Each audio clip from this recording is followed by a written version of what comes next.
The Clockmaker's Hidden Hour.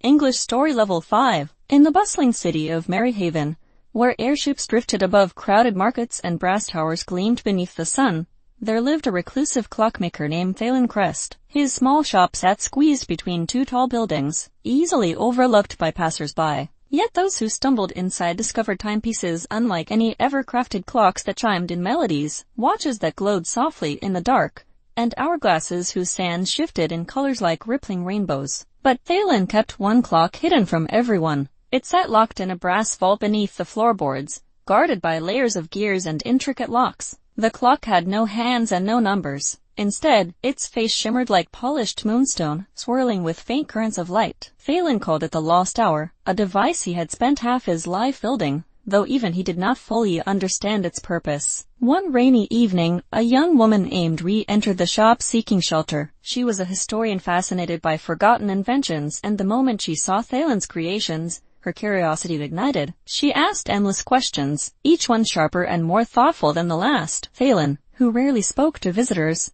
found himself answering every one of them. As the storm worsened, Phelan offered her tea. They talked for hours, and Ree's eyes soon landed on the floorboards that hid the vault. She sensed something unusual beneath them, something humming faintly. With gentle persistence, she asked Phelan what he was hiding. For the first time in years, Phelan opened the vault. When Ree saw the lost hour, her breath caught. She recognized symbols etched along its rim, ancient marks referencing temporal anomalies. She had read about such things in dusty tomes, always assuming they were myths. But here they were, glowing on a clock that looked alive. Phelan explained that the lost hour contained a fragment of time that had slipped through reality. Many years earlier, a catastrophic explosion had torn through the city's central tower, freezing a single hour in place. No one knew what had caused it. Clocks stopped. Bells fell silent. People found themselves unable to move, trapped between seconds. The hour vanished, and Phelan, then a young clockmaker's apprentice, witnessed everything. He had devoted his life to finding that missing hour. Ree realized that the symbols were not decorative, they were a key. The clock wasn't complete.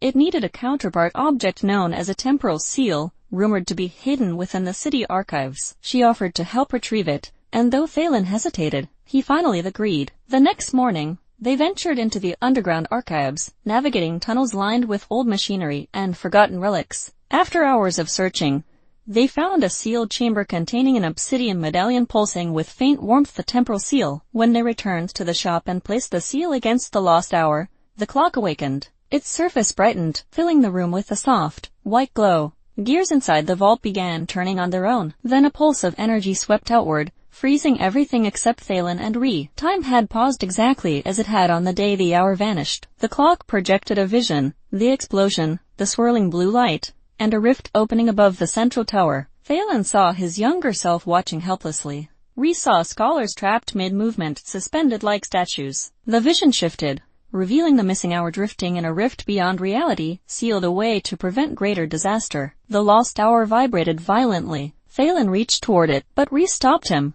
If they reopened the rift carelessly, the entire city could collapse into temporal chaos. Instead, she suggested stabilizing the clock with both the seal and Phelan's original designs. Together, they adjusted the mechanisms, aligning gears that had never been synchronized. The room trembled as the rift flickered open for a heartbeat. The missing hour returned, collapsing inward like a falling star before embedding itself inside the clock. The glow faded. Time resumed. The storm outside cleared instantly, as though the sky had been waiting for the hour to be restored. Phelan felt tears in his eyes. Decades of searching, and now the city's timeline was whole once more. The lost hour no longer hummed with instability. Instead, it ticked steadily, softly, peacefully. Ree smiled, knowing she had witnessed history. Phelan offered her a permanent place in his workshop, not as an assistant, but as a partner in future discoveries. And so the clockmaker and the historian began crafting timepieces together, ensuring that Maryhaven would never again lose even a single moment.